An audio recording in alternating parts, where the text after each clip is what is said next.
लोकसभा चुनाव संपन्न होने के साथ ही अब उपचुनाव का बिगुल बज चुका है।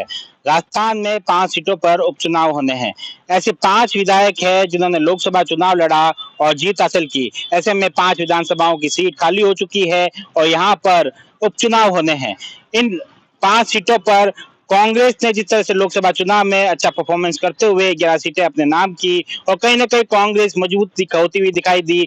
ऐसे में कांग्रेस फिर से अपने परफॉर्मेंस को दोहराने का प्रयास करेगी। इसके साथ ही भाजपा ने जिस तरह से विधानसभा चुनाव में जीत हासिल की, उस परफॉर्मेंस को दोहराने का प्रयास भाजपा करेगी और इन उपचुनावों में ज्यादा से ज्यादा सीटें अपने नाम करने की कोशिश करेगी।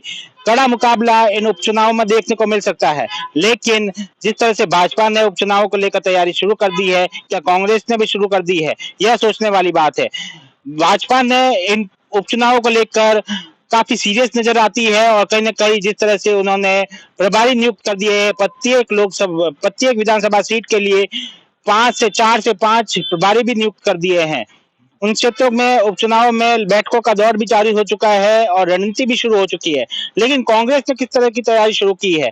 जिस तरह से लोकसभा चुनाव में कांग्रेस ने गठबंधन कर चुनाव लड़ा था और उन्हें अच्छी जीत हासिल देखने को मिली और राजस्थान में भी अच्छा परफॉर्मेंस देखने को मिला।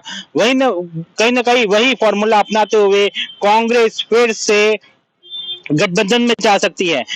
अंदर खाने की बात करें तो सूत्रों के हवाले से यह खबर आई है कि कांग्रेस राष्ट्रीय लोकतांत्रिक पार्टी हनुमान बेनीवाल के साथ गठबंधन के साथ उपचुनाव में उतर सकती है। इन दोनों के बीच में करीब 2-3 का समीकरण जो है तय हो चुका है। कहीं न कहीं कांग्रेस और राष्ट्रीय लोकतांत्रिक पार्टी गठबंधन के साथ में उपचुनाव लड़ेगी और 2 सीटों पर हनुमान बेनीवाल की राष्ट्रीय लोकतांत्रिक पार्टी से उम्मीदवार होगा और वहीं 3 पर कांग्रेस अपना उम्मीदवार उतारेगी। लेकिन कौन सी 2 सीट होगी जहां पर राष्ट्रीय लोकतांत्रिक पार्टी अपने उम्मीदवार उतारेगी? एक तो खींवसर विधानसभा क्षेत्र, यहाँ पर 2008 के परिसीमन के बाद से ही हनुमान बेनीवाल लगातार जीत हासिल करते हुए आए हैं। 2008 के विधानसभा चुनाव में उन्होंने भाजपा की ओर से उम्मीदवार बनते हुए यहाँ से जीत हासिल की थी। इसके बाद में भाजपा के निष्कासन के बाद में 2013 के विधानसभा चुनाव में उन्होंने निर्दलीय चुनाव लड़ा और जीत हासिल की। इसके बाद में 2018 के विधानसभा चुनाव, यहाँ तक उन्होंने राष्ट्रीय लोकतांत्रिक पार्टी अपनी खुद की पार्टी का गठन कर लिया और यह चुनाव लड़ा और जीत हासिल की। हालांकि 2019 के लोकसभा चुनाव में उन्होंने लोकसभा का चुनाव लड़ा और जीत हासिल की। ऐसे में यह सीट खाली हो गई। उन्होंने अपने भाई नारायण बेनीवाल को इस सीट से उम्मीदवार बनाया और उन्होंने फिर से जीत हासिल की। 2023 के विधानसभा चुनाव में उन्होंने फिर से खींवसर विधानसभा क्षेत्र से चुनाव लड़ा और जीत हासिल की और अब 2024 के लोकसभा चुनाव में वे फिर से सांसद बन चुके हैं नागौर लोकसभा सीट से। ऐसे में यह सीट फिर से खाली हो चुकी है। हालांकि राष्ट्रीय लोकतांत्रिक पार्टी से वे फिर से अपने भाई नारायण बेनीवाल को उम्मीदवार बनाते हैं या किसी और को, यह देखने वाली बात होगी। पर अब ऐसा माना जा रहा है कि कांग्रेस की ओर से यह गठबंधन हो चुका है और खींवसर विधानसभा क्षेत्र से राष्ट्रीय लोकतांत्रिक पार्टी के उम्मीदवार को कांग्रेस समर्थन करेगी और फिर से गठबंधन के साथ यहाँ पर उपचुनाव लड़ेगी।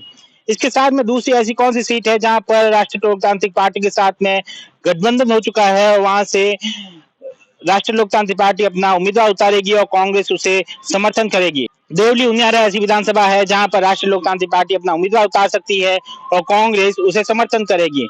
इसके साथ में 84, दौसा और झुंझुनू जैसी लोग विधानसभा सीट पर कांग्रेस अपना उम्मीदवार उतारेगी और कहीं न कहीं हनुमान बेनीवाल उनके लिए प्रचार भी करेंगे और उनकी पार्टी द्वारा उन्हें समर्थन भी किया जाएगा और इस तरह से उपचुनाव में अब कड़ी टक्कर देखने को मिल सकती है। उपचुनाव में भी वही फॉर्मूला कांग्रेस द्वारा अपनाया जाएगा जो लोकसभा में अपनाया गया था। अब देखने वाली बात होगी लोकसभा में अच्छे परफॉर्मेंस के बाद में क्या उपचुनाव में भी कांग्रेस अच्छा परफॉर्म कर पाती है या नहीं। सुमित देवड़ा, टीवी 9, राजस्थान।